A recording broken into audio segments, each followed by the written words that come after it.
पाणी पुरवठा करणाऱ्या 7ही धरणांमधील एकूण पाणीसाठा गेल्या 15 दिवसात 8% अधिक घटलेला आहे। पाणीसाठा 43% आलेला आहे आणि या वाढत असलेल्या तापमानामुळे धरणांमधील बाष्पीभवन जे आहे ते वाढलंय।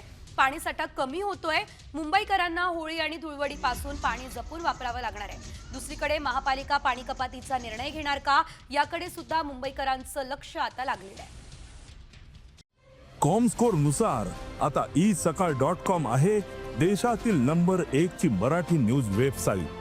प्रत्येक अपडेटसाठी isakal.com ला नक्की भेट द्या। सध्या मुंबईमध्ये किती पाणीसाठा आहे बघूया। अप्पर वैतरणा धरणामध्ये 58%, मोडक सागरमध्ये 22.32%, तर तानसामध्ये 36% केवळ पाणीसाठा आहे। मध्य वैतरणामध्ये 47% आणि भातसामध्ये 43% इतका पाणीसाठा सध्या तरी असल्याचं दिसतंय। बिहारमध्ये 54% आणि तुळशीमध्ये 52% इतका पाणीसाठा शिल्लक आहे।